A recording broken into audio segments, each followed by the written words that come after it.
No, seriously, I'm just kidding. Hi, my name is Rick Robinson. I am the general manager of KLRNradio.com. We are probably the largest independent podcast network that you've never heard of. We have a little bit of everything, and by that, what I mean to tell you is we have news, pop culture, special events, conspiratainment, true crime, mental health shows, drama productions, and pretty much everything in between.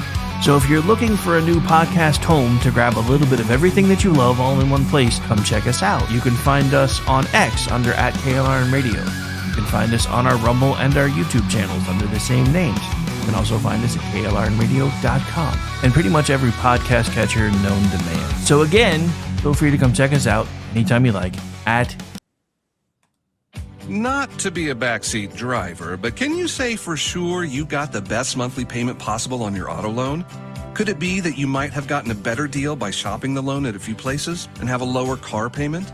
Next time, before you go car shopping, visit Communication Federal Credit Union first. Our auto loan experts will find you a perfect loan and get you the lowest monthly payment we can. Communication Federal, your auto loan experts. Restrictions apply. Federally insured by NCUA. Hi, everyone. This is JJ, the co-founder of GoodPods. If you haven't heard of it yet, GoodPods is like Goodreads or Instagram, but for podcasts. It's new, it's social, it's different, and it's growing really fast. There are more than 2 million podcasts, and we know that it is impossible to figure out what to listen to. On GoodPods, you follow your friends and podcasters to see what they like. That is the #1 way to discover new shows and episodes. You can find GoodPods on the web or download the app. Happy listening. KLRN Radio has advertising rates available. We have rates to fit almost any budget. Contact us at advertising@klrnradio.com.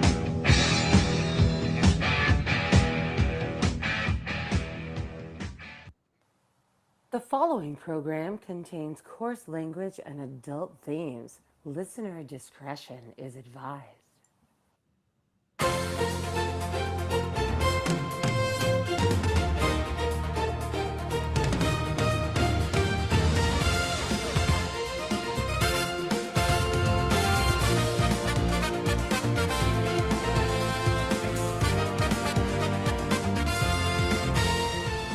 And good Friday afternoon, ladies and gentlemen. It's a bit past 3 in the east. It is a bit past noon in the west, and I am joined by some of my usual panelists. So far, we have from SHR Media and cameraless as usual because for some reason Restream hates his camera. The one, the only BZ from BZ's Berserk Bobcat Saloon. Hi, kids. I would be bobbing my head right now if I had a head.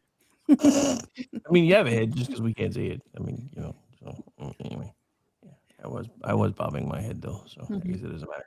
All right, so and also of course we have Amy. I have not heard from Brad today, so I'm thinking maybe he wants the day off. So we'll just kick it in, and if he joins at some time, great. If not, no big deal. But we're here, we're live, and of course we have next from Town Hall and formerly with me at Twitchy, which I'm still a little sad about, but she's still here. We have Amy Curtis, who is writing up a storm over at Town Hall, and I am writing up a storm over at Town Hall, and it's fun. Every day is fun. The last week, especially, has been very, very busy and very, very fun.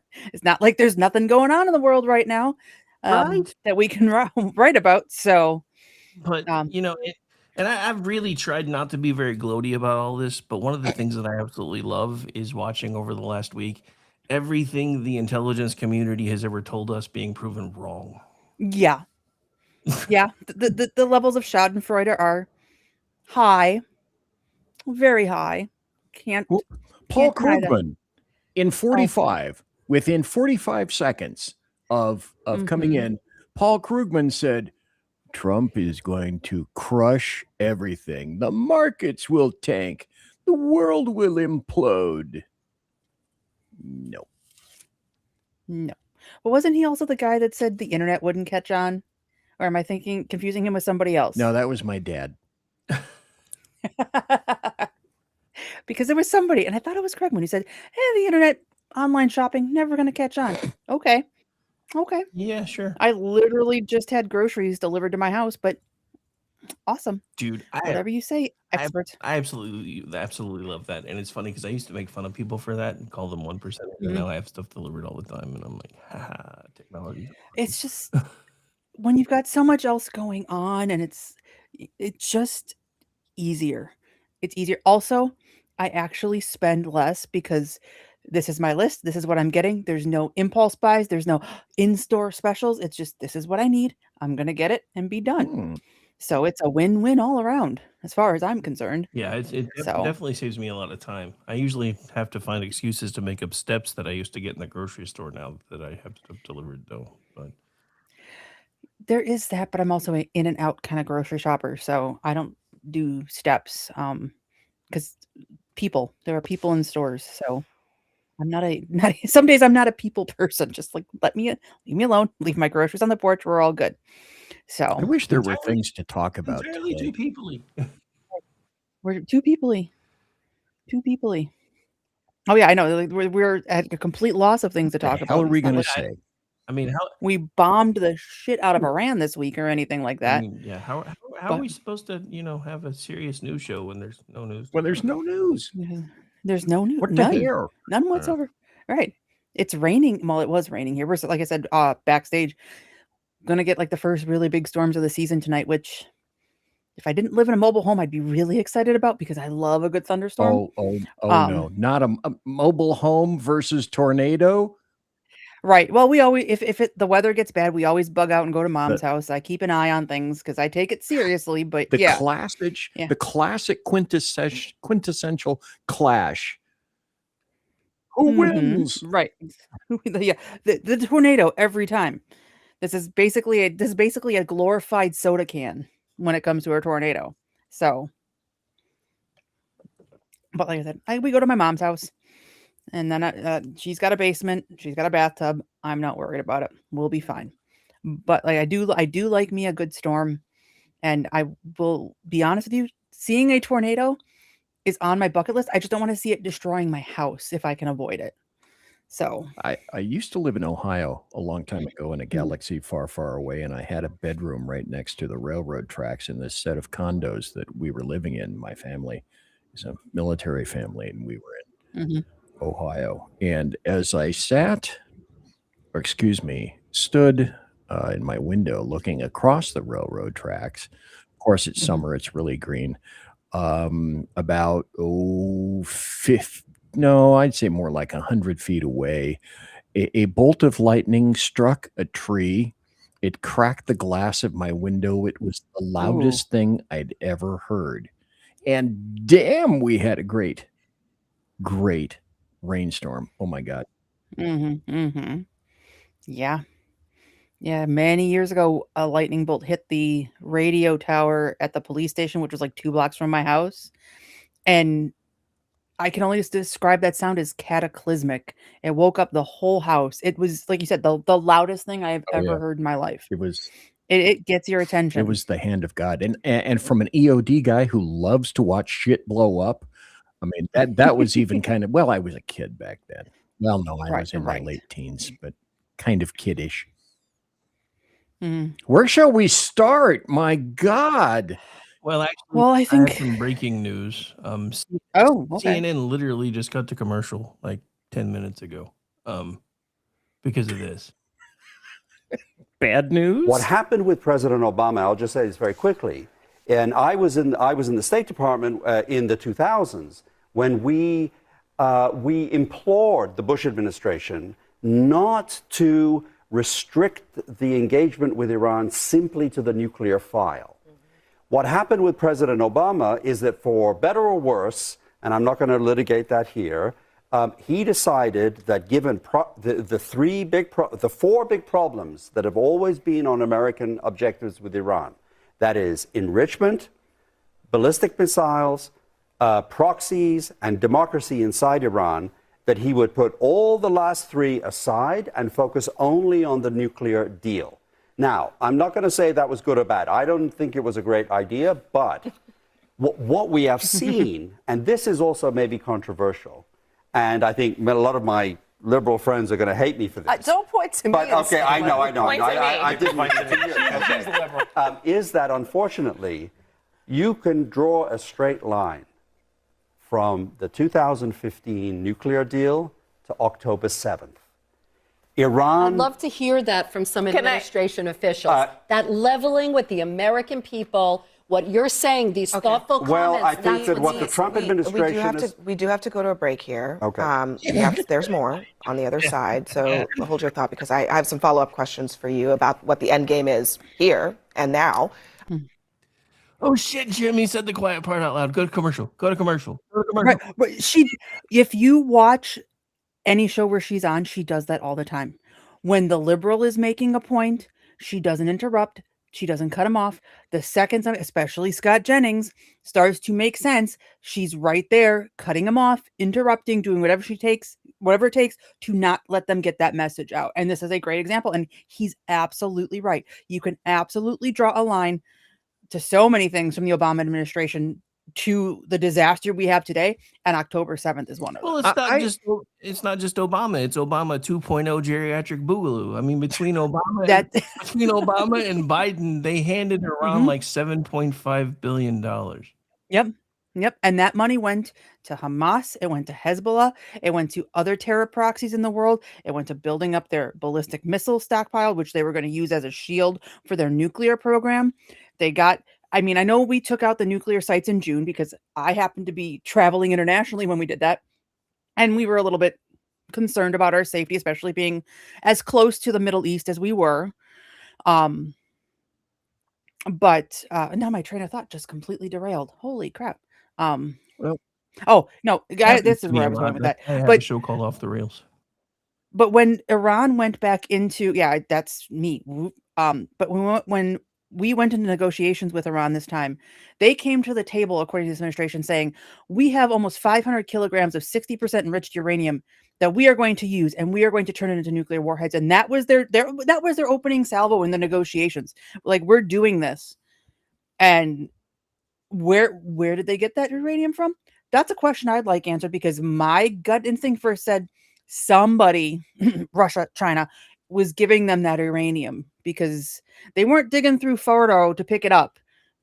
Somebody handed them that and said, let's restart the nuclear program. And they didn't need those sites to make, a couple nuclear warheads. They just needed the missiles and the enriched uranium, and they could have had bombs. And I'm sorry, I am 100% in favor of bombing Iran back to the Stone Age, getting rid of the leadership, getting rid of their nuclear program, getting rid of the Revolutionary Guard, and turning it back over to the people who have been oppressed longer than I've been alive.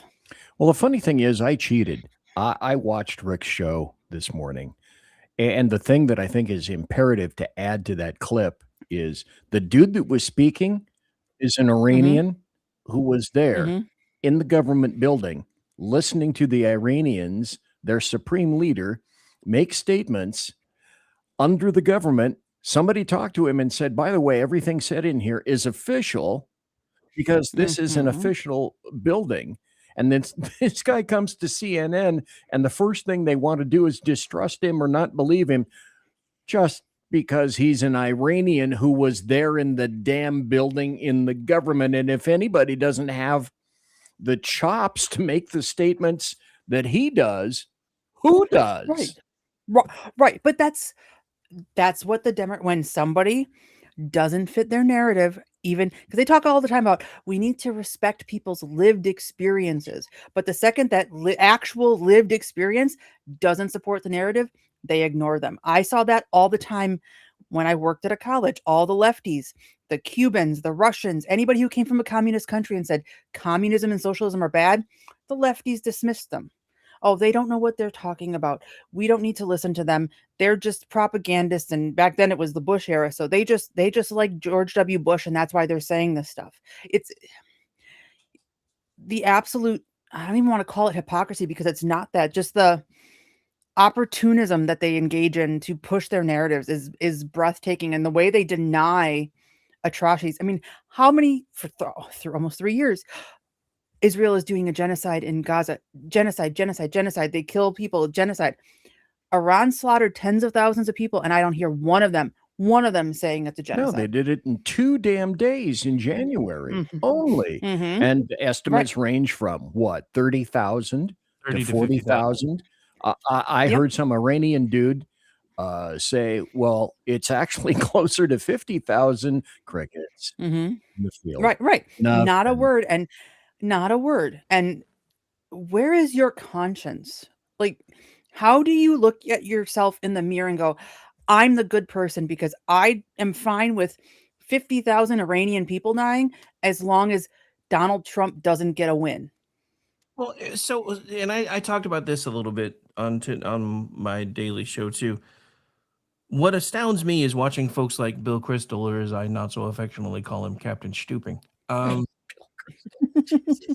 But Get me. is watching him in January screaming and Mhm. yelling on social media that Donald Trump should be doing something about the 35,000 plus Iranians that have been slaughtered, and he hasn't done anything Mhm. about it.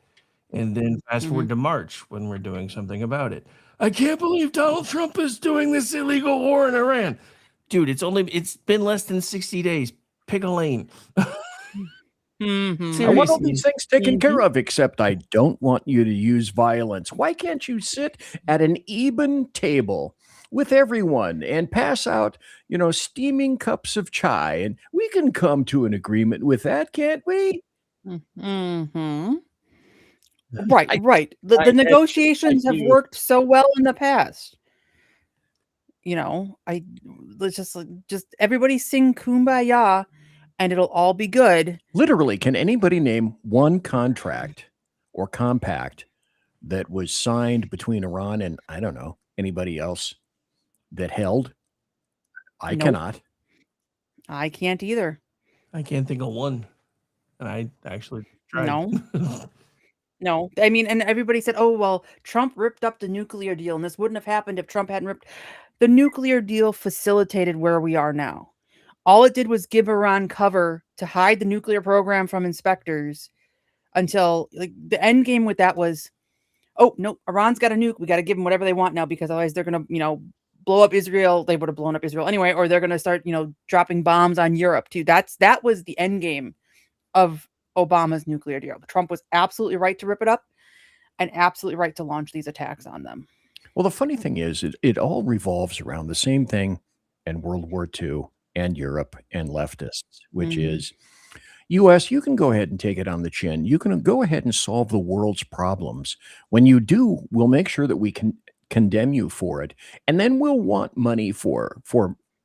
reparations. Let's start with the Marshall Plan. And by the way, we're infinitely safer post World War Mm. II, and we'll be safer post the death of Iran. But we're still going to take you to task for it. And it's like, oh, humanitarian issues. You've killed people. It's terrible. Mhm.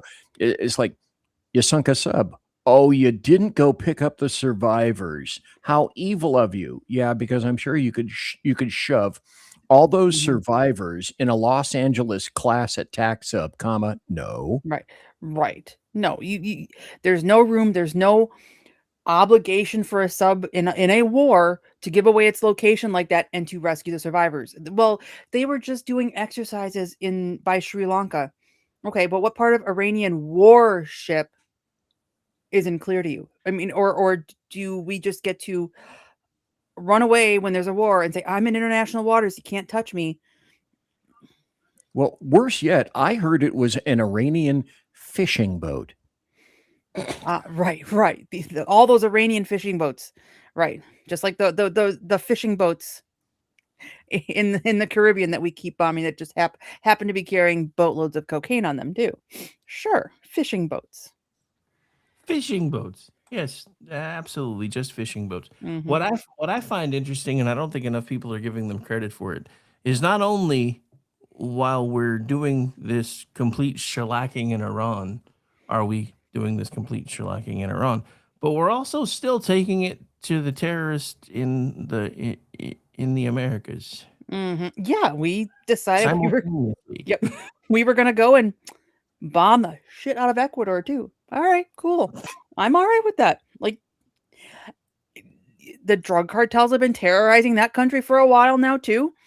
Let's send a message, and You can't deal drugs when you're dead. You can't make a nuke when you're dead. I am completely fine with sending these other terrorist assholes to the great beyond, because then they can't hurt innocent people anymore. They can't beat women who show their hair in public. They can't hang gays and throw them off of buildings. Like, nothing of value is lost by killing these people. I'm sorry, it's not. Well, they're human beings. Yeah, they were. And they made shitty choices that made the world a worse off. Like, they made a world a bad place. We don't need that. We don't have to tolerate this. Oh, because they're human. Say the people who call me a Nazi and want me to get beaten up and killed because they don't like my politics. Okay, sure. Yeah. But what happened to their human beings? I'm confused. Right. Everybody knows that Nazis aren't human beings unless you're a Democrat with a fucking Nazi symbol tattooed on your chest. Then, oh, well, you can run for Senate and we're going to look the other way. Okay, sure. That guy is something else. I have the same question for Democrats that I've had consistently, which is, and leftists, globalists, et al., blah, blah. So, they're crowing about this on CNBC. Oil surges 35% this week for biggest gain in futures trading history dating back to 1988. Oh, we'll be looking at $4 a gallon gas in no time. Okay, well, then the question is, what would you have rather been done? And the answer, I would guess, is predominantly nothing, which I think dovetails into this today, which just came out. 53 Democrats vote against declaring Iran a state sponsor of terror. Incredible. How do you reconcile any of this? How is it possible? It all goes back to their one driving principle, which is orange man bad.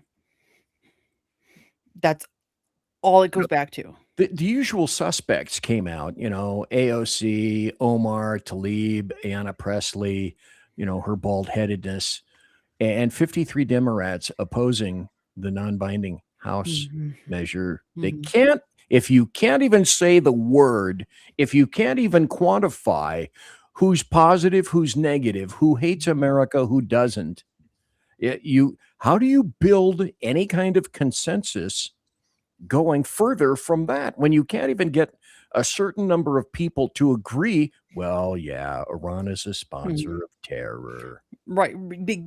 They won't do it because they can't, like I said, they can't give Trump a win. They can't give Republicans a win. I have said this repeatedly, and I know it's beating a dead horse. Trump could cure cancer, and these 53 Democrats would come out and say that's a bad thing. And here's why it's a bad thing. I just put a link in the prior chat. The Rapid Response Account did a incredible thread today of all the things Iran has done and all the Americans they have killed, going back to 1979 and these 66 American hostages. The body count is there. The proof of state that they are a state sponsor of terrorism is there. The entire world believed Iran was a state sponsor of terrorism until the precise moment Donald Trump said, you know what? We're going to get rid of this state sponsor of terrorism. Then all of a sudden, Iran, we love Iran. Okay. All right. You unprincipled assholes. It's like, how can you say anything nice about these people? If we can't deal in reality, then how can there be any conversations at all? If we can't even agree on the meaning of words, on the meaning of, it's just. Well, they do that on purpose. There's that, and I pull it up. I have it it's saved on my phone. A Twitter account put out, most of leftist discourse is them just not pretending what the debate is about so that you can't have a debate with them. And it's an extension of that. We refuse to agree on common terms, so we can't have a debate. And it's just this constant loggerheads because they want their agenda. And the only Democrat who is worth a damn and who actually has integrity and principles is, once again, my buddy John Fetterman, who has said this is a good thing. We need to destroy Iran. He has been consistent on this. It was actually very funny. He got asked about the submarine torpedoing the warship. and it was by some reporter with Mehdi Hassan's outlet. And he's, I'm sorry your boss lost his friend, the Ayatollah. And I'm like, thank you. Thank you for being like not only funny, but right and moral. And I love that he called him out on that, because that's exactly like that's the guy he's not worth, I wouldn't spit if his eyebrows were on fire. But honestly, like Fetterman is the only one that makes sense. The rest of them are terrible.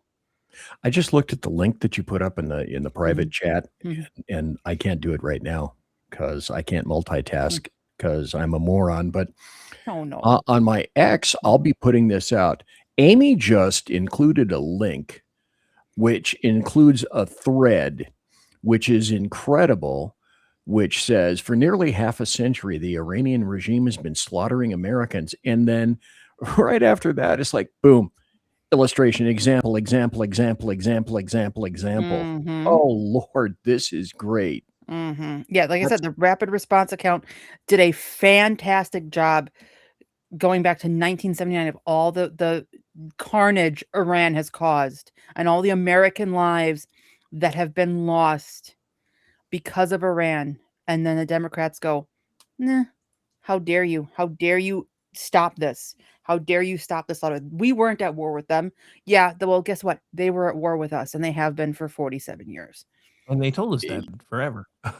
Yeah, Death to America. Yeah, Death to America wasn't exactly subtle. Right? But why is it that people on the left and way altogether too many Americans don't believe people when they say it? When they say death to America, they don't really mean it. When the Democrats say, well, we're going to crush you and turn your nation back upside down, they're not. They're kidding. They don't really. People don't take what people say at face value, and they're saying what they really mean. That's just, it's rather astounding in its amazingness. Here's another story I just saw, Iraqi news. Iranian Kurdish militia buys 50 Land Cruisers in Erbil amid rising tensions. That came out today. A car dealer in Erbil, northern Iraq, reported an Iranian Kurdish group recently acquired a big number of automobiles, raising concerns about probable preparation for border activities between Iran and Iraq itself. But if you're going to buy a car, hey, why not buy a Land Cruiser? Right, seriously. There's so many places to go. Where are we going to go? A couple interesting things happening at home that some folks may not have heard about yet. One is in both the House and the Senate, they have resoundingly said fuck you to the Democrats who are trying to stop the Iranian conflict. Yes, and lovely. noted that down rather handily, including the only sane Democrat lately, which is still something I thought I would never say about Fetterman. Here we are. And then, of course, yesterday, the House tried to do its job and reopen, DHS, since, we are in armed conflict. And the Senate still said no. So Right. And it's not like we had a terrorist in Austin wearing a property of Allah hooded sweatshirt with the Iranian flag t-shirt underneath, kill a bunch of people at a bar. Oh, and Austin police, by the way, say they still haven't figured out a motive for that one. Well, of course not. That's just, you listen to stuff like that and you think, how are we still a semi-functioning nation when we have just morons like this inside, and what's his name? Jose Garza, the AG in Travis County, was going to put those officers up in front of a grand jury. Yeah, and I believe that is standard operating procedure now in Travis County, which is because terrifying. of Garza, because he was paid millions by George Soros. Another Soros prosecutor. And the Texas Supreme Court finally came in and said, no, you're not going to be doing that. Not to these people, not this time. Good. Thank God, because I would want to think that a grand jury would look at this and go, they stopped a terrorist attack. We're not doing shit with this. But a prosecutor can get a grand jury to indict a ham sandwich. Oh, sure. So we're like, the more I think about that, the more the optics of it just take my breath away, because not even the optics, but like the implications of that. You stop a terror attack as a cop, we're going to put you before a grand jury where you may end up spending a long time, if not the rest of your life, in jail. That's purposely designed to make that cop go, you know what? Not going to stop this terror attack because my life, like, I'm not going to give up my life and my freedom to save people. Like, Sure. That's what it is. Another way the Democrats give our safety and security over to the people that would do us harm, whether it's a domestic criminal, a foreign terrorist, an illegal immigrant. This is who the Democrats are. And well, defense attorneys have a great term for that. It's called a chilling effect. Whatever it is that we want to do, we want to ensure that we produce a chilling effect for whatever kinds of activity is that we want to embrace or defend against. So it's a chilling effect. No two ways about it. Absolutely. That's what they tried to do with Daniel Penny in Manhattan. He didn't kill, and I'm blanking on the name of the guy that Jordan Neely. He restrained him from hurting other people on the train, and they tried to put him in prison for a long time. Now, thankfully, I think the public attention made that case blow up. But how many people don't get that public attention who end up the chilling effect of, I'm not going to defend people because I don't want to end up in prison for doing the right thing? If I can interject, because this just came into my brain housing group, and at my age, if I don't talk about it right now, it's going to go goodbye. Rick, you were talking this morning about how the Dow fell, I don't know, like 400 points after, Trump talks about the oil. And then you also mentioned that, and people are saying now, oh, there's a huge job loss in February. And I think you brought that into perspective. And I think that deserves mentioning right now with this huge job loss. Well, yeah, because here's the thing. The jobs report. I mean, if you just look at the headline, it's scary. We supposedly lost 92,000 jobs in February. Yeah, intentionally. But here's the thing: nobody's talking about. One, we were starting the tail end of a government shutdown yet again. Nobody wants to talk about that part. Winter weather had put construction at a near standstill for a good part of the country for a good part of February. Because, I know we were snowed in for almost a week here. And then you have the usual thing of we're finding everybody's cheap labor and making them go home. And then everybody, why are we losing so many jobs? The actual American-born jobs numbers, those keep going up. As do the wages. I think real wages are up like 3.8% or something like that. So, yeah. I mean, they're up pretty substantially. They're actually... For the first time in a long time, wage growth is actually starting to outpace inflation, which was something we thought we would never see again. So, who knows? But, Trump's policies are all bad and terrible. Right, sure. Oh, I'm going to put this in the private chat too, because this just popped into my feed. They pulled Grandpa Joe out of mothballs to speak at Jesse Jackson's celebration of life, and it looks like Biden's being Biden. I saw Obama was there, and of course he busted out the Isaiah line that Charlie Kirk used to use all the time.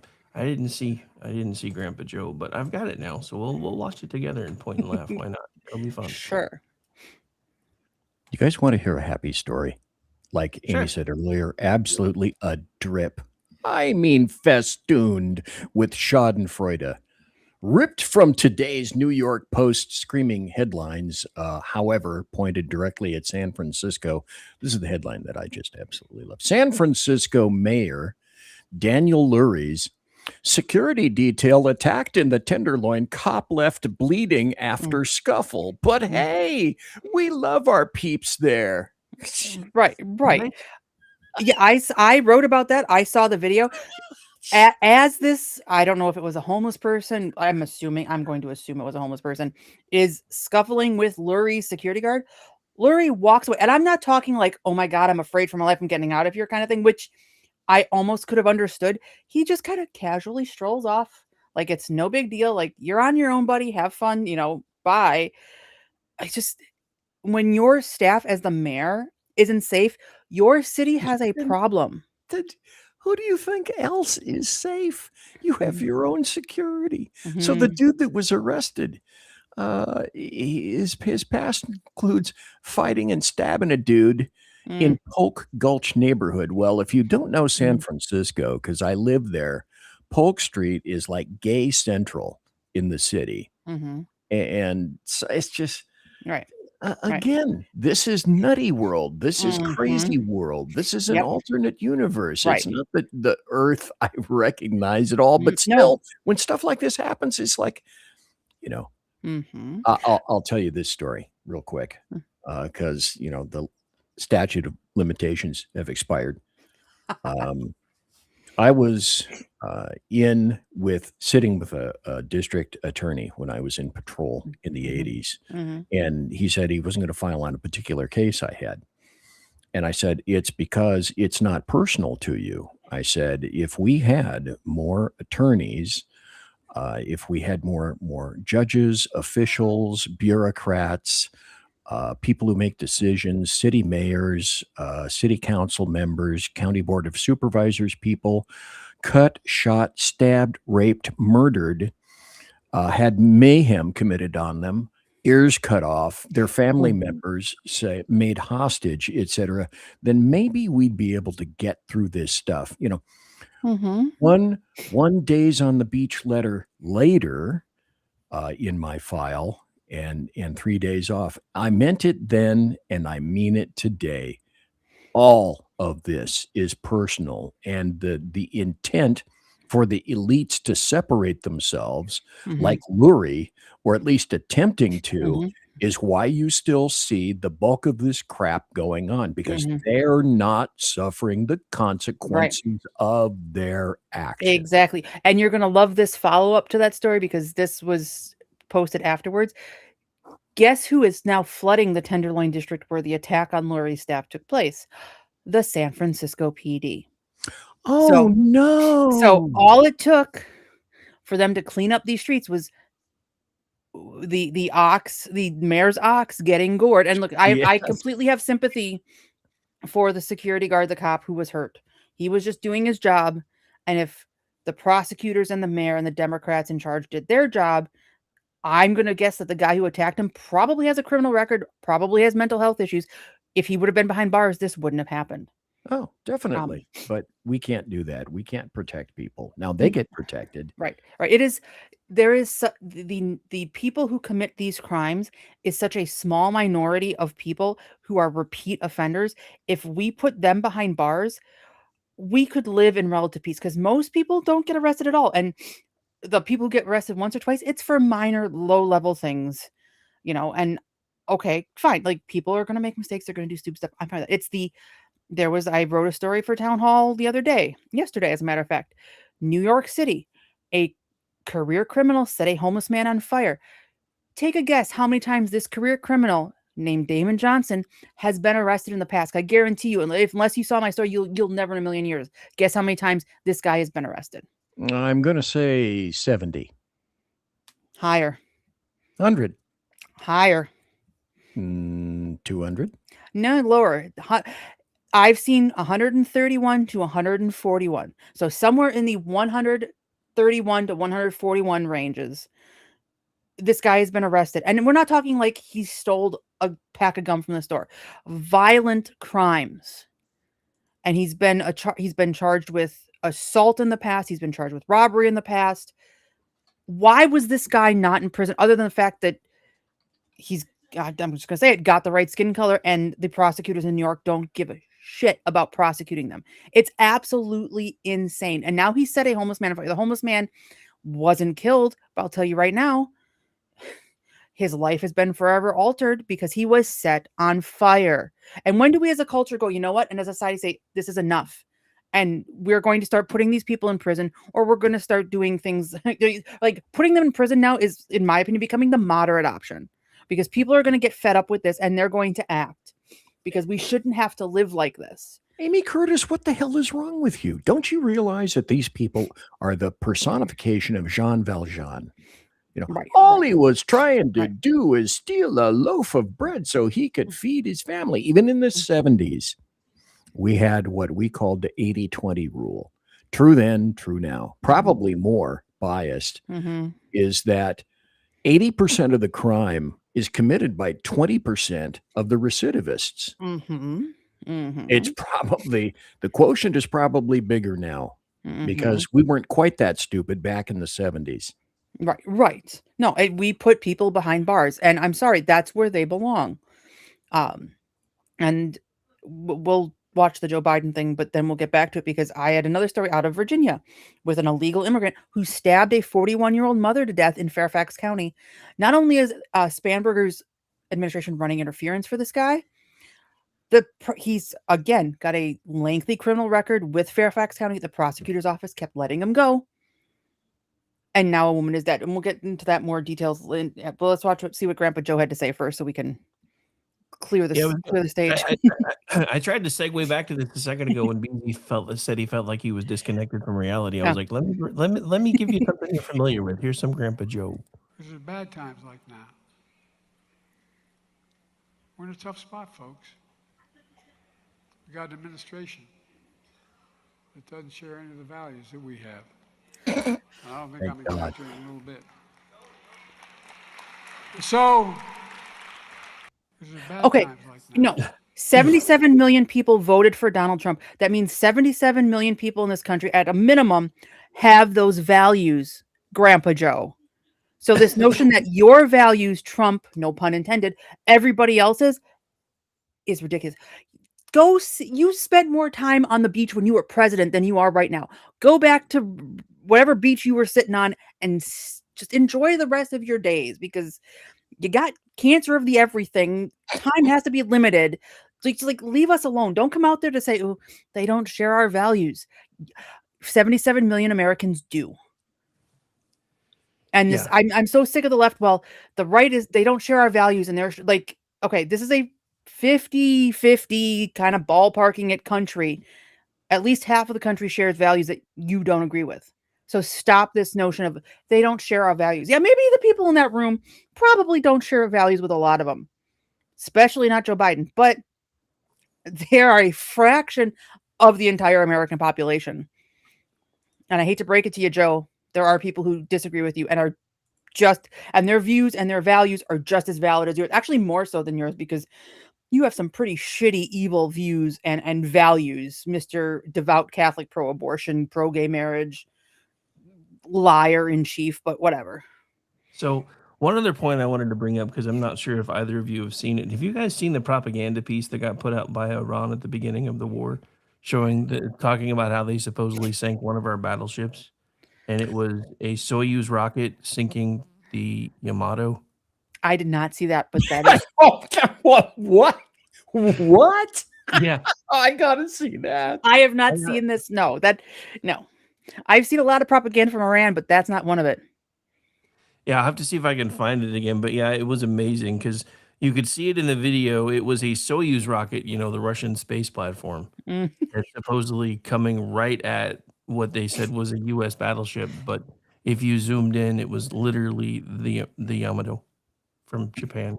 For those historically who don't know, the Yamato and the Musashi were the two largest battleships that Japan ever built. We had 16-inch guns. They had 18-inch guns on their battleships. Both were sunk. Yeah, I just thought it was interesting that, they had a Soyuz rocket coming after the ship that eventually became the entire basis for Star Blazers. Perfect. You can't make this up. I keep waiting because they keep saying they're going to unleash their maximum firepower. Iran, that is. And still waiting. I think I have more firepower in my closet right now with my gun safe than Iran, the entire country of Iran. Honestly, like, well, I could probably take on Iran at this point. They did start trying to use cluster munitions last night, which are actually violations of international law. Where's the international law crowd on that one? Oh, they're the underdog. They get to do that. Come on. I hear crickets. Yeah, you see, it's as I say, it's different when they do it, but just incredible. The other thing that just came to my mind is because I cheated and listened to Rick's show was now we have God, what are they called? I read the piece. Odin, optical something interdictor Navy lasers. We have lasers on 2 destroyers now, kids. That is so like 30th century Star Trek level stuff. I love it. I love it so much. Yeah, yeah, I was like, so, and I remember, and I talked about this on my show earlier today too, because I used to play, MMO games like Eve back in the day, Mhm. and I remember reading about the railguns they had on their ships, and then a few years ago, I saw the stories that we were actively using railguns, and I'm like, holy crap, we are headed into the 21st century finally. Yeah, And yeah. and then today I found out about lasers not only being used to basically spot and instantly target launching missiles, but Mhm. Mhm. I know. yeah. But remember, the left thought that Space Force was stupid and retarded. Right, right. That's like I said in chat, Space Force, folks, I'm sure everybody here knows it. What was the original purpose for the creation of the STS Challenger series? It was to have those doors on the top of the Challenger to open. They ran basically the length of the fuselage to open up and snatch opposing satellites out of orbit and pull them into the Challenger and the STS system. Mhm. Mhm. Yep. And few people remember that. And then let's see, I watched something just before I came here, and I don't know why I went to CNN for a while, and they were saying that the war is deteriorating, and then I'm looking at another story here: Iran missile strikes down 90%. Mhm. Oh, can we ever cheer for the U.S.? No, no, of course not. Of course not.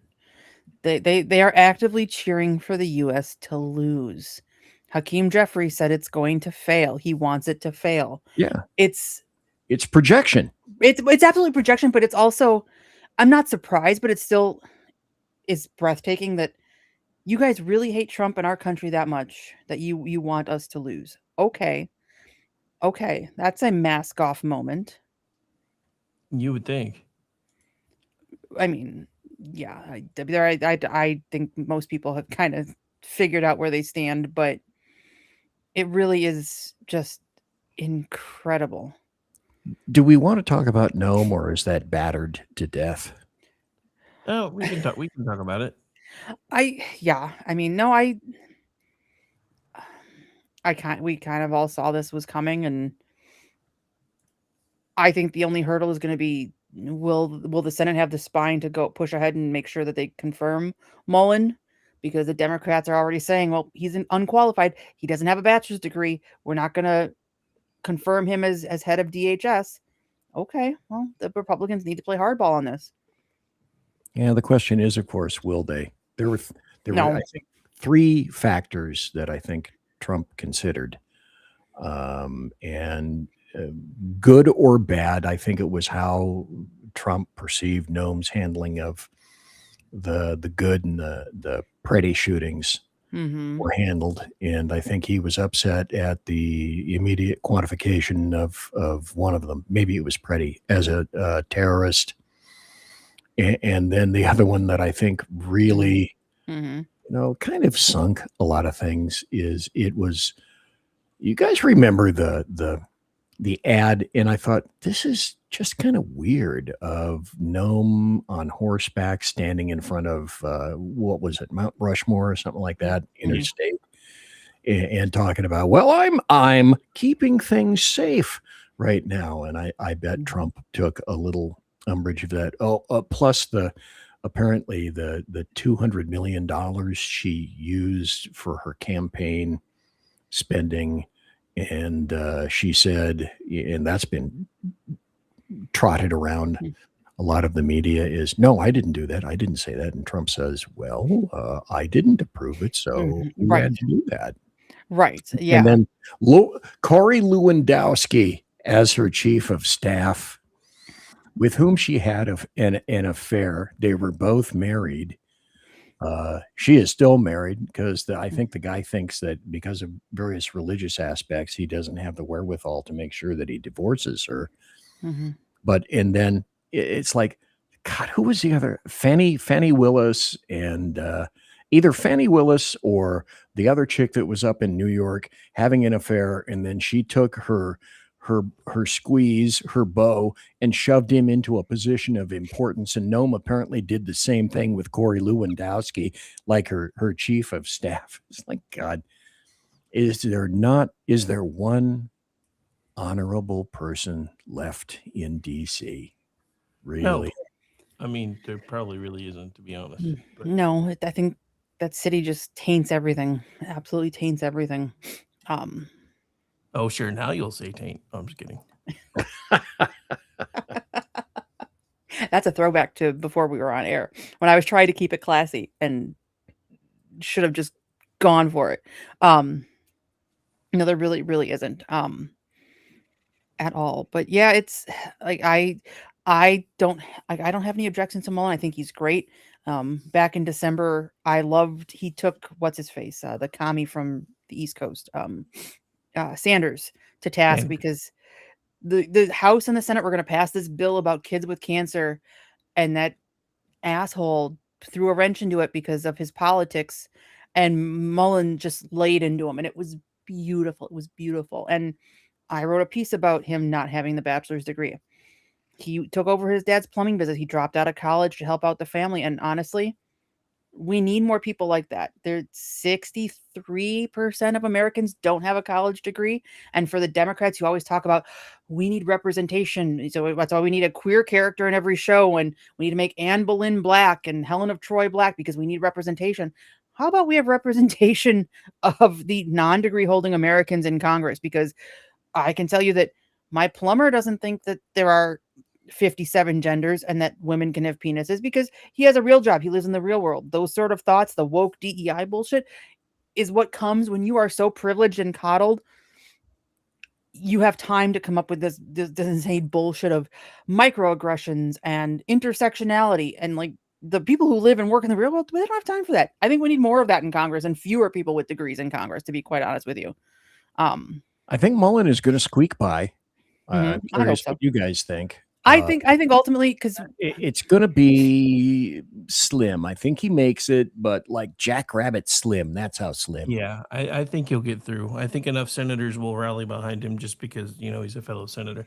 But as I said earlier today, with my governor being on the way out, and as much as he's starting to show a blue underbelly, I wouldn't be half surprised if he fucking appointed a Democrat on the way out the door. So he's part skink. But yeah, that wouldn't surprise me either. We shall see on that one.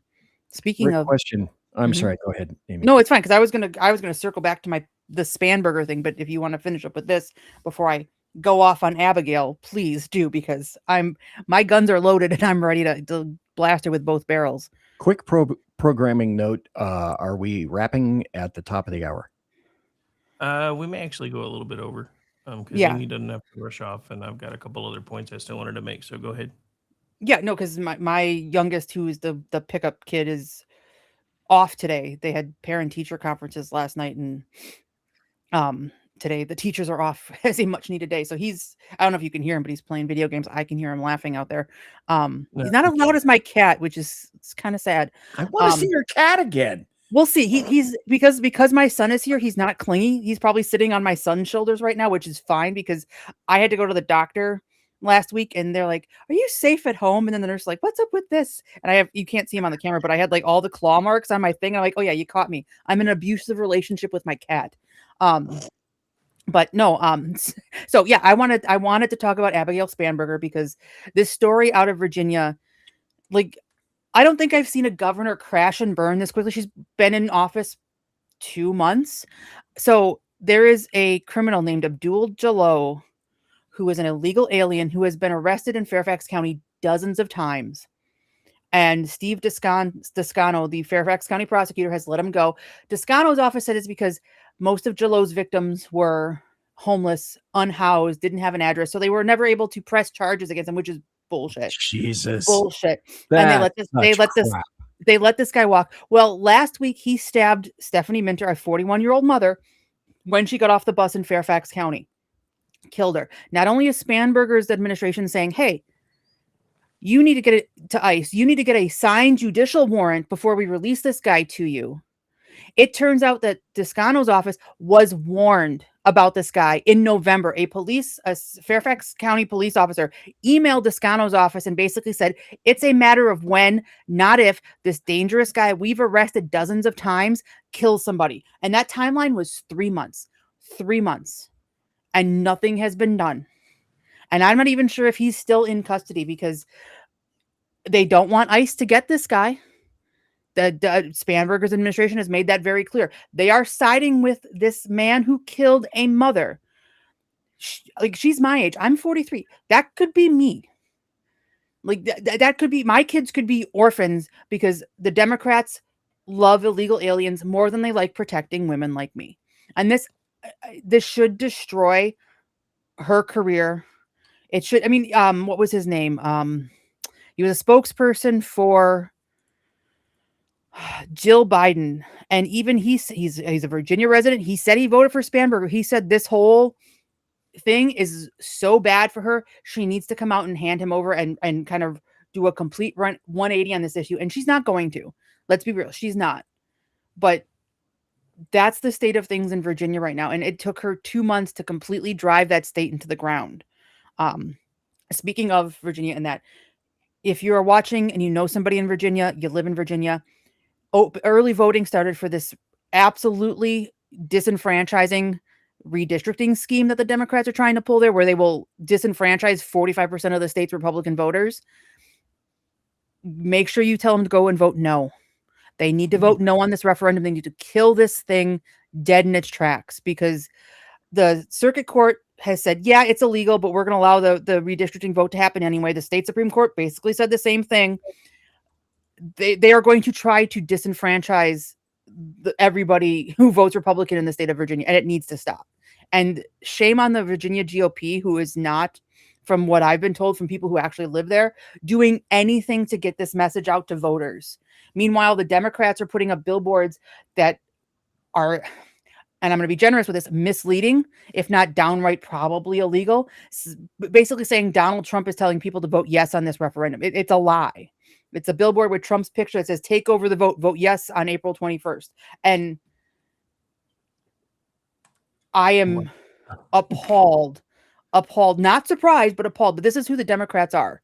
And shame on the Republicans in Indiana and the Republicans in Virginia for not doing more. The Republicans in Indiana could have done the same thing and made Indiana a like 90-10 Republican state, and they wouldn't do it because Trump hurt my feelings. Well, now look at what's happening. Well, so didn't Spanberger run on the fact that no new taxes, I'm going to keep everything? Yep. Affordability. One of the first things that came out is she decided, okay, we're going to tax Uber Eats and delivery people. I think, dog walking, gym memberships. Just stupid, ridiculous crap at 4.3%. And then there was a massive list under that of all the other things that she decided to institute. And yet Virginians guaranteed they don't get it yet. Right. I don't know what they think the affordability agenda means, but taxes make everything expensive because these companies don't eat this tax increase.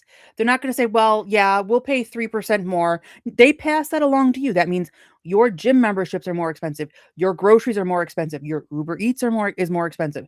Everything will be more expensive. Your rent will be more expensive. She lied. And Boeing, one of their defense contract divisions, picked up stakes. Like, we're going back to St. Louis. We're not staying in Virginia. So they took all that money, all those jobs, and went bye-bye. And Abigail Spanberger, the only upside to this is she's a one and done.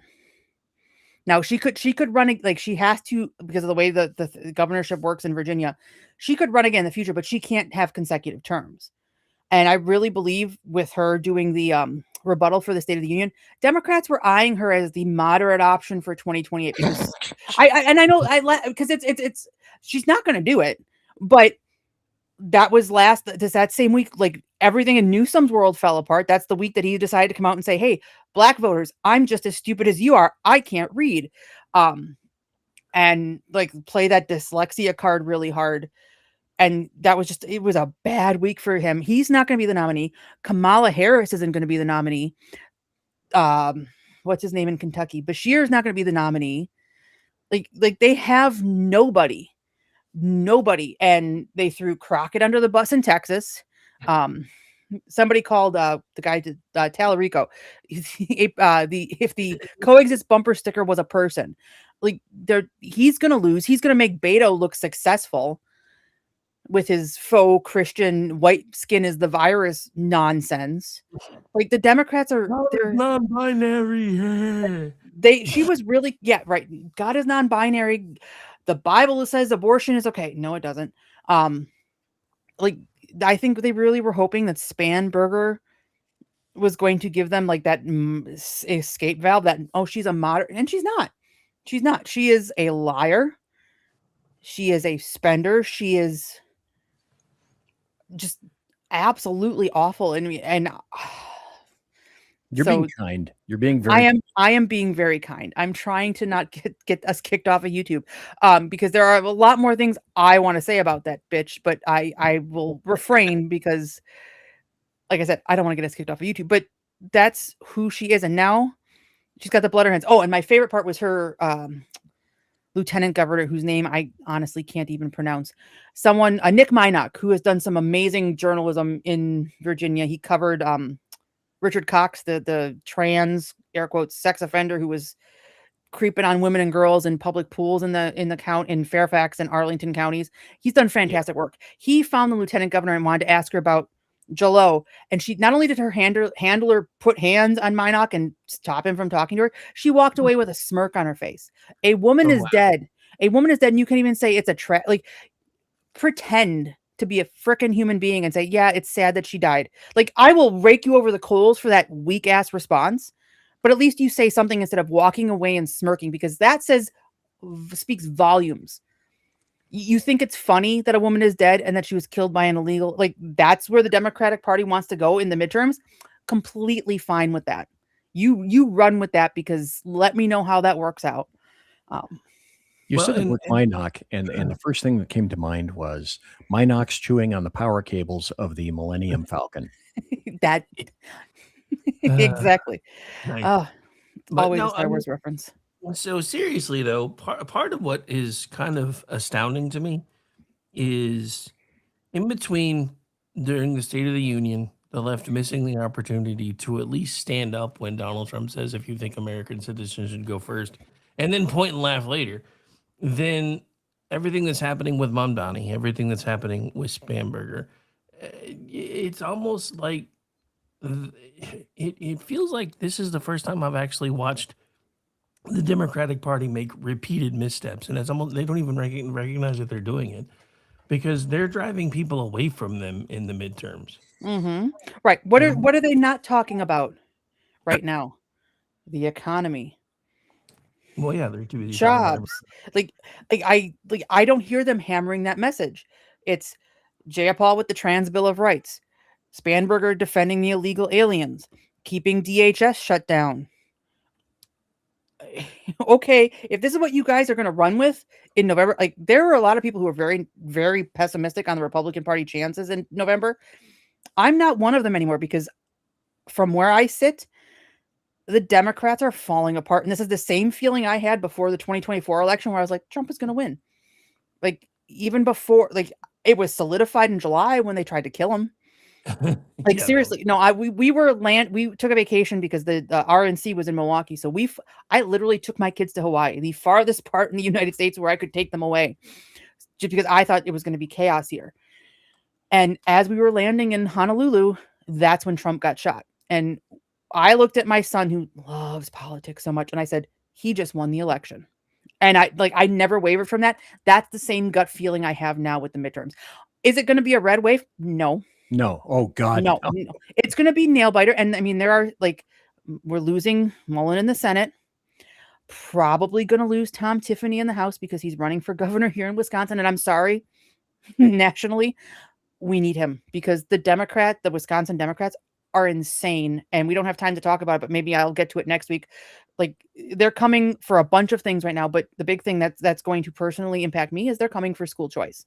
They just filed a lawsuit last week saying that the state's funding system and how they fund public schools and private schools through the voucher program is unconstitutional, and the Supreme Court has a left-wing bias, and the last person who won, and I'm blanking on her name, and I'm not gonna look up, like, her husband laid out the legal argument for how to undo school choice in Wisconsin, and that's exactly the playbook that they're following right now. So we need a Republican. We need to hold the Republican majority in the Assembly and Senate, because we've held that for 10 years. It's the only thing that has reined in Tony Evers, and even that has not been completely successful, because he's raised the property taxes for 400 years abusing the line item veto. So sorry, we need Tiffany out of the House and here in Madison. Hey, what about Rubio? What about Rubio? Yeah, well, actually, he was trying to segue for me, I think. Oh, okay. But, I tried. I don't know if he saw the video I was loading or not, but here to me is proof that Rubio is actually a time traveler, and we just didn't know. Check this out. Of this deal have already been said. I do want to be recorded for history's purposes before I know what is going to happen in regards to this if it goes through. Iran will immediately use the money that it's receiving in sanctions relief to begin to build up its conventional capabilities. It will establish the most dominant military power in the region outside of the United States, and it will raise the price of us operating in the region. They're going to build anti-access capabilities, rockets capable of destroying our aircraft carriers and ships. Continue to build these swift boats that are able to come on us, these fast boats that are able to swarm our naval assets. And they'll make it harder and harder for U.S. troops to be in the region. They'll also work with other terrorist groups in the region to target American servicemen and women. And they may or may not deny that they're involved, but they will target us and raise the price of our presence in the Middle East until they hope to completely pull us out of that region. They'll also continue to build long-range missiles, missiles capable of reaching the United States. Those are not affected by this deal, and they'll continue to build them as they've been doing. And then at some point in the near future, when the time is right, they will build a nuclear weapon. And they will do so because at that point they will know that they have become immune, that we will no longer be able to strike their nuclear program because the price of doing so will be too high. This is not just a work of imagination. It exists in the world today. It's called North Korea, where a lunatic possesses dozens of nuclear weapons and a long-range rocket that can already reach the United States. And we cannot do anything about it. An attack on North Korea today would result in an attack on Tokyo, or Seoul, or Guam, or Hawaii, or California. And so the world must now live with a lunatic in possession of nuclear weapons. And this is the goal Iran has as well, to reach a point where they become immune to any sort of credible military threat because the price of a military strike would be too high. And then they become an established nuclear weapons power. And never in the history of the world has such a regime ever possessed weapons so capable of destruction. Iran is led by a supreme leader who is a radical Shia cleric with an apocalyptic vision of the future. He is not a traditional geopolitical actor who makes decisions on the basis of borders or simply history or because of ambitions. He has an religious apocalyptic vision of the future, one that calls for triggering a conflict between the non-Muslim world and the Muslim world, one that he feels especially obligated to trigger. And he's going to possess nuclear weapons. This is the world that we are on the verge of leaving our children to inherit.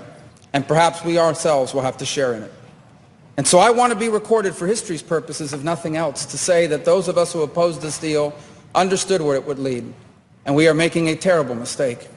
And I fear that a passage of this deal will make it even harder for us to prevent it. And I hope that there is still time to change our minds. But here's the good news. Iran may have a supreme leader, but America does not. In this nation, we have a republic. And soon we will have new leaders, perhaps in this chamber, but also in the executive branch. And I pray that on their first day in office, they will reverse this deal and reimpose the sanctions and back them up with a credible threat of military force, or history will condemn us for not doing what needed to be done at this critical moment in the world's history. I yield the floor. So the dude had prescience, but why Yes, didn't he all did. the rest of those people have prescience? Why was it apparently only him and not a whole horde of other people seeing the obvious? You know, 5-year-olds, I say this frequently, 5-year-olds can see this crap. Right. I think there were people Why that was saw he it. the lone voice? I think he was the lone voice that had the microphone. I remember being against the Iran deal. I'm a nobody. Like, I was doing podcasting in 2015, but he was the only one who had a voice. And I think all the experts were wrong. But the first thing watching that clip is that should be our guy for 2028, just in my opinion, because he's not only really good as Secretary of State and the other 8 million jobs he's got in this administration, he understood this stuff a decade ago. And that's the kind of leadership we need and the kind of leadership I want. I agree. I'm starting to come around to him. I was thinking JD Vance. Oh, he's going to be the next guy. He's VP. Right. And that's I'm not convinced. And don't get me wrong, I like JD Vance. I do. I love Vance. In 2024 in the primaries, I supported DeSantis. I wanted DeSantis to win. I think DeSantis suffered from what I call the Scott Walker problem because, my governor, who was a fantastic governor, great governor, Scott Walker, was not a good national candidate. And I think DeSantis kind of has that same thing. He doesn't have the panache to run a national campaign. And unfortunately, you need that now. You need that there has to personality. Be a right. And I think Rubio has developed that in the last decade. And I think, but he has also got the experience, especially the geopolitical foreign policy experience that we need.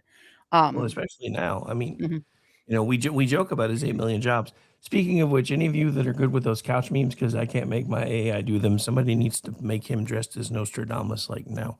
Just saying. No kidding. Oh my God.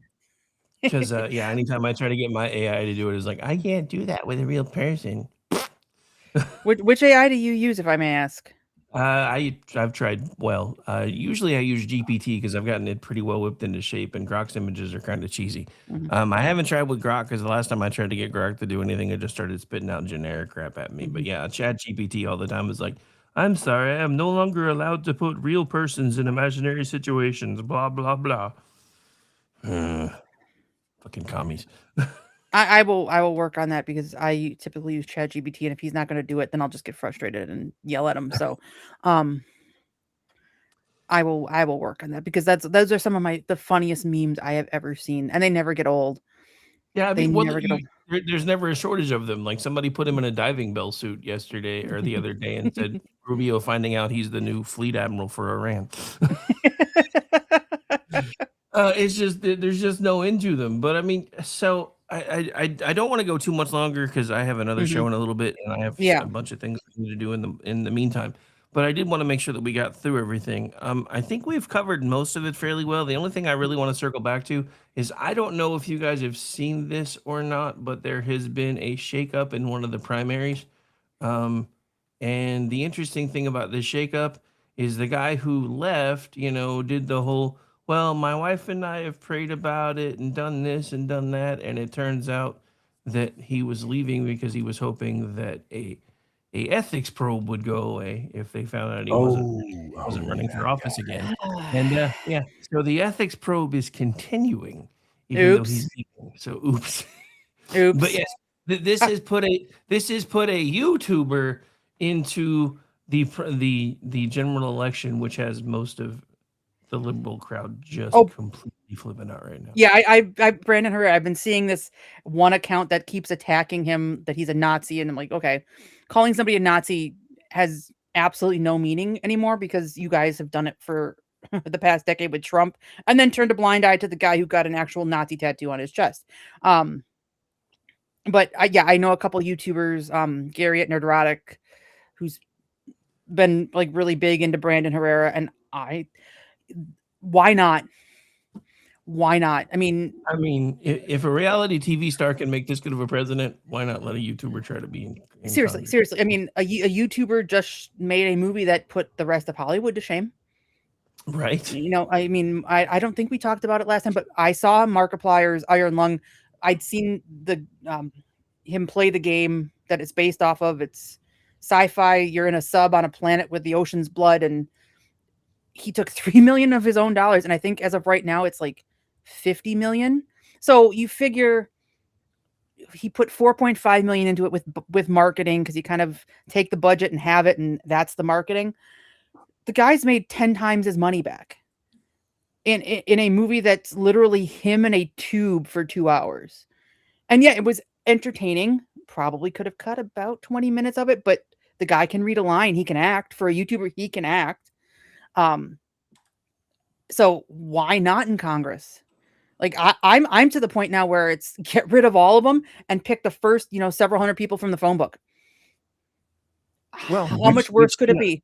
We've seen a SEAL and a wrestler as a Minnesota Cold governor. Mm-hmm. So hashtag why not? Right. And I would argue, and we don't have time to debate this, but I would argue Ventura was a better governor than Tim Walz. But in fairness, that's a very low bar. But oh God, agreed. Right. Like, okay, like let's just try. The nice thing about this is we have election, like Rubio said, we elect new people. You don't like it, replace them. Give it 4 years and then 6 years, whatever their term is, replace them. But what have we got to lose by shaking up the status quo? In my view, probably nothing. So that's just me. All right. So one of the things that is happening, and I feel like I have to bring this up because it's making the rounds now. Apparently, during an interview not so long ago, Mr. Herrera pointed out to some podcasters that he has read an English copy of Mein Kampf. Oh no! Like the horror, the monster. Okay. I've read a copy of the Communist Manifesto. I've read excerpts from Mein Kampf. I mean, just to prove a point, all propaganda must be popular, and its intellectual level must be adjusted to the most limited intelligence among those it is addressed to. That is a line directly from Mein Kampf, which I have read. Mm-hmm. Right. I bought Kaczynski's manifesto. Yeah. And I agree with a good percentile of it. Right. I'm sorry. I'm not going to get my knickers in a twist about, oh my God, this guy's a Nazi, from the people that have been calling for the extermination of Israel and Jews for the past 3 years. Right. Or the people that are promoting Graham Plattner and dismissing his actual Nazi symbolism. Well, that's the other thing that drives me nuts about what we're watching happen right now. Because just a couple years ago, Free Palestine was everywhere. You just had a retired Marine idiot, and I won't call him still a Marine anymore, because as far as I'm concerned, he disgraced the uniform. I'm not going to give him that credit anymore, which is why I said retired. Get his arm broken for being retarded, not wanting to leave after being disgraceful in his uniform. Yep. But these same people that were Free Palestine, so now it's Free Palestine, but fuck Iran? Really? Right. Is Iranians just not brown enough for you? Is that what it is? Or is it just there's no Jew hate going on because you see that Iranians and Jews actually don't hate each other? I think that's definitely part of it. Absolutely. They can't blame Israel. They can't blame the Jews. So they're not going to even give Iranians the time of day. So, and I also think part of it is because many of the Iranian people are welcoming the help from Israel. So, oh my gosh, that's like the unforgivable sin. But no, you need to own and read copies of stuff like that, because it's a cliche, but you're never going to understand it. You don't know history. Right. You're doomed to repeat it. And that's reading a book is not necessarily an endorsement. I mean, but I get it. The left thinks that way. That's why they burned, for example, J.K. Rowling's books, because if you read Harry Potter, you must agree with her views on the trans community. No, first of all, the majority of people agree with J.K. Rowling on the trans issue. She's on your side, leftists, 99.9% of the time on everything else. But there's one issue where you're like, nope, and you can't read the books because it's this guilt by association thing. No, you read those books. You read the things so you understand where the enemy is coming from, and you understand how they think, because that way you can't be told, oh, this is what they really mean. But no, I read it and this is what they mean. Like, I don't understand why they think that that's a gotcha, because it's not. And it shouldn't be, but that just again proves how ignorant they want people to be, because they're well, if you read that, people are going to think you're a Nazi. No, I really want to. That's why I read it. I wanted to understand what was going through Hitler's mind, and why he did some of the crazy shit that he did, in hopes that we didn't have to do that anymore. But we are coming up to. I'm going to go ahead and call this about the end of our time together. Yeah. So we'll start with Amy. Favorite child? What you got? Okay, so this is one I wrote earlier today. A Girl Scout troop in New Jersey is under some scrutiny, maybe in a little bit of hot water, because they decided to practice capitalism and sell their cookies outside of a cannabis dispensary. They're not the first troop to do this. Seriously. Right. They're not the first troop to do this. There have been in California, Chicago. It's called knowing your customer base and having a captive customer base, because while I don't use weed and I don't particularly like that it's legalized, I'd hate the way it smells. It's legal in New Jersey. It's de facto legal here in Wisconsin. I think these girls are freaking brilliant. The one in no, it was Chicago. Excuse me. Let me make sure I get this right. In Chicago, they sold 300 boxes in like 4 hours, and all that money goes to the troops. Like, where is the downside to this? Well, you can't have the girls buy. Okay, the weed is legal. They're selling cookies outside of Walmart where they sell. Well, they used to. I don't know if they do anymore. Cigarettes, alcohol. Like, oh yeah. Cigarettes, alcohol, even weed is legal. Even in the Bible Belt now, Walmart's allowed to sell wine. There's still no hard booze in Walmart, but they still have beer, wine. You might get your wish. I think my cat was actually hiding in the closet. Yeah, I saw him jump down. This is marketing 101. Right. It's absolutely marketing brilliant. Basics. Right. It's absolutely brilliant. To hey, these people are going to be hungry. Let me go sell them food. Like. I guarantee you, the mom, and I'm speculating here, but my gut tells me right. The mom who complained about this is mad because her troop or her daughter didn't think of this and capitalized. But I'm sorry, there's not just one cannabis dispenser in New Jersey. I've never been to New Jersey, don't know, but I can make a logical assumption that there's more than one dispensary. Go set up a table outside of one. Enjoy the fruits of your labor as these people throw money at you. Like, dude, this is just a Cheech and Chong movie. It's seriously, it's a no-brainer. Like, I didn't see any. Like, usually you get these curmudgeons, and usually they're on our side. Well, pot's bad, and they shouldn't be doing this, and it's corrupting the girls. Everybody's like, no, this is capitalism. This is awesome. This is brilliant. Why are these girls in trouble? And honest to goodness, that was my favorite story to write this week because it was just fun. And I hope these girls went back there. My nose keeps running because my allergies are kicking my butt. I apologize. And keep doing this because it's freaking brilliant. And good on you, girl. Like, good on you. Like, way to be good capitalists. And I hope you really get like a badge for this because hell yeah, that is freaking hysterical. All right, BZ, how about for you? What's the favorite thing you've talked about this week? I didn't get a chance to do it, but something is going on with BlackRock. I may address that on Sunday. And this went way, way under the fucking radar. And I don't know why it hasn't emerged yet. But thank you for having me here today. Mm-hmm. You are very, very welcome. And Amy, where can folks find you, ma'am? Hang on, I'm gonna grab him before he knocks everything over. You can find me on Twitter at Ranty Amy Curtis. I believe I put it in my screen down there, and you can find me at townhall.com. And as always, go to Amazon, my book, search Amy Curtis Gaslight, buy a copy of my book, even an e-copy.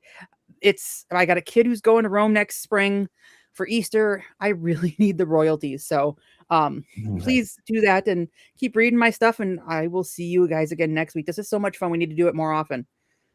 Yeah, well, my plan has been to do it weekly, but life keeps getting in the way. Oh yeah, life has been crazy the last couple of weeks, so I get it. Believe me. Hopefully, we can get more solid with that. And BZ, where can folks find you? And make sure you plug your new Sunday thing you're doing. So, by the way, what's the cat's name? I forget. His name is Neville. After the Harry Potter character, not Neville Chamberlain. Okay, that I wanted to quantify. Anyway, BZ's Berserk Bobcat Saloon radio show, live and direct from the SHR Media Studios. I'm on every Tuesday and Thursday night from 8 p.m. Pacific, 11 p.m. Eastern on the SHR Media Network. And I may be doing the occasional Sunday show called BZ's Sunday Saloon. Very cool. Boozy Sunday with BZ. Just kidding. Yes. Pretty much. Thanks, All right. Rick. Not a problem. And as for me, I'll be back here at about 8:30 Eastern time, hanging out with the lovely Aggie Rican, who's back with us and has been taking some time off. I'll let her spill the beans on that if she decides she wants to do that. But that's going to do it for this one today, folks. And I want to thank everybody for taking the time to hang out with us today. Takes a while for the YouTube numbers to come in now that we're doing portrait, but I see we got close to 300 a day on X. So wow. Good. Awesome. Thanks so much, everybody. That's pretty awesome considering I've been doing a terrible job of promoting things lately. So thank you very much for that. But we're going to get out of here. Enjoy the rest of your Friday. Thank you so much for everybody hanging out with us. And remember, I know they don't really show it anymore, but I'm pretty sure our terror level would probably be at around an orange right now. So make sure you keep your head on a swivel wherever you're at, because these goat humpers are nuts, man. Bye, everybody. Bye. Ciao.